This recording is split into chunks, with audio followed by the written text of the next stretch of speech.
संवेदना साहित्य प्रस्तुत करता है हरिशंकर परसाई रचित हास्य व्यंग चूहा और मैं। परसाई जी का यह व्यंग आज भी उतना ही सच है जितना उस समय था जब उन्होंने यह व्यंग लिखा था। आओ कहानी सुने।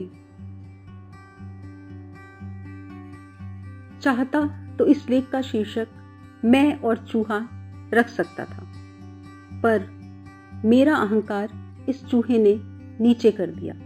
जो मैं नहीं कर सकता वह मेरे घर का यह चूहा कर लेता है। जो इस देश का सामान्य आदमी नहीं कर पाता वह इस चूहे ने मेरे साथ करके बता दिया। इस घर में एक मोटा चूहा है। जब छोटे भाई की पत्नी थी तब घर में खाना बनता था। इस बीच पारिवारिक दुर्घटनाओं, बहनोई की मृत्यु आदि के कारण हम लोग बाहर रहे। इस चूहे ने अपना अधिकार मान लिया था कि मुझे खाने को इसी घर में मिलेगा। ऐसा अधिकार आदमी भी अभी तक नहीं मान पाया। चूहे ने मान लिया है। लगभग 45 दिन घर बंद रहा। मैं तब अकेला लौटा।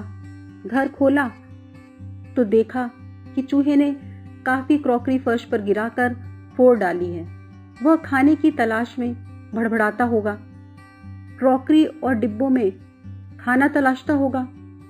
उसे खाना नहीं मिलता होगा तो वह पड़ोस में कहीं कुछ खा लेता होगा और जीवित रहता होगा, पर घर उसने नहीं छोड़ा। उसने इसी घर को अपना घर मान लिया था। जब मैं घर में घुसा, बिजली जलाई तो मैंने देखा कि वह खुशी से चहकता हुआ यहां से वहां दौड़ रहा है। वह शायद समझ गया कि अब इस घर में खाना बनेगा, डिब्बे खुलेंगे और उसकी खुराक उसे मिलेगी। दिन भर वह आनंद से सारे घर में घूमता रहा। मैं देखता रहा था। उसके उल्लास से मुझे अच्छा ही लगा, पर घर में खाना बनना शुरू नहीं हुआ। मैं अकेला था। बहन के यहाँ जो पास में ही रहती थी, दोपहर को भोजन कर लेता। रात को देर से खाता हूँ तो बहन डिब्बा भेज देती। खाकर मैं डिब्बा बंद करके रख देता। चूहाराम निराश हो रहे थे। सोचते होंगे यह कैसा घर है, आदमी आ गया है, रोशनी भी है, पर खाना नहीं बनता। खाना बनता तो कुछ बिखरे दाने या रोटी के टुकड़े उसे मिल जाते। मुझे एक नया अनुभव हुआ। रात को चूहा बार बार आता और सिर की तरफ मच्छरदानी पर चढ़कर कुलबुलाता। रात में कई बार मेरी नींद टूटती। मैं उसे भगाता, पर थोड़ी देर बाद वह फिर आ जाता और सिर के पास हलचल करने लगता। वह भूखा था, मगर उसे सिर और पांव की समझ कैसे आई। वह मेरे पांव की तरफ गड़बड़ नहीं करता था, सीधे सिर की तरफ आता और हलचल करने लगता। एक दिन वह मच्छरदानी में घुस आया। मैं बड़ा परेशान, क्या करूं? इसे मारूं और यह किसी अलमारी के नीचे मर गया तो सड़ेगा और सारा घर दुर्गंध से भर जाएगा। फिर भारी अलमारी हटाकर इसे निकालना पड़ेगा। चूहा दिन भर भड़बड़ाता और रात को मुझे तंग करता। मुझे नींद आती, मगर चूहाराम मेरे सिर के पास भड़बड़ाने लगते। आखिर एक दिन मुझे समझ में आया कि चूहे को खाना चाहिए। उसने इस घर को अपना घर मान लिया है। वह अपने अधिकार के प्रति सचेत है। वह रात को मेरे सिरहाने आकर शायद यह कहता है, क्यों बे, तू आ गया है, भरपेट खा रहा है, मगर मैं भूखा मर रहा हूं। मैं इस घर का सदस्य हूं, मेरा भी हक है, मैं तेरी नींद हराम कर दूंगा।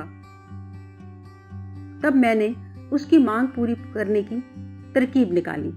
रात को मैंने भोजन का डिब्बा खोला तो पापड़ के कुछ टुकड़े यहां वहां बिखरा दिए।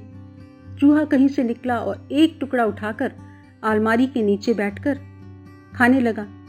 भोजन पूरा करने के बाद मैंने रोटी के कुछ टुकड़े फर्श पर बिखरा दिए। सुबह देखा कि वह सब खा गया था। एक दिन बहन ने चावल के पापड़ भेजे। मैंने 3-4 टुकड़े फर्श पर डाल दिए। चूहा आया, सूंघा और लौट गया। उसे चावल के पापड़ पसंद नहीं। मैं चूहे की पसंद से चमत्कृत रह गया। मैंने रोटी के कुछ टुकड़े डाल दिए। वह एक के बाद एक टुकड़ा लेकर जाने लगा। अब यह रोजमर्रा का काम हो गया। मैंने डब्बा खोला तो चूहा निकलकर देखने लगता। मैं 1-2 टुकड़ा डाल देता, वह उठाकर ले जाता, पर इतने से उसकी भूख शांत नहीं होती थी। मैं भोजन करके रोटी के टुकड़े फर्श पर डाल देता, वह रात को उन्हें खा लेता और सो जाता। इधर मैं भी चैन की नींद सोता। चूहा मेरे सिर के पास गड़बड़ नहीं करता। फिर वह कहीं से अपने एक भाई को ले आया। कहा होगा, चल रे मेरे साथ उस घर में।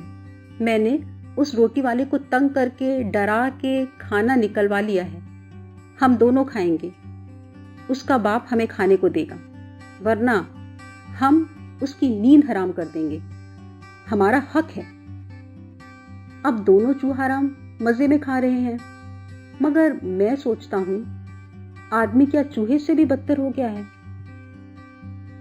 चूहा तो अपनी रोटी के हक के लिए मेरे सिर पर चढ़ जाता है, मेरी नींद हराम कर देता है।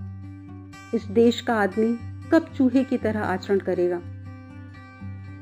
हमें उम्मीद है हमारे द्वारा सुनाई गई कहानियां आपको पसंद आ रही होंगी। आप अपने विचार हमें कमेंट द्वारा सूचित करिए। यदि आपको हमारी कहानी पसंद आती है तो हमारे चैनल को लाइक करें, शेयर करें और सब्सक्राइब करें। धन्यवाद।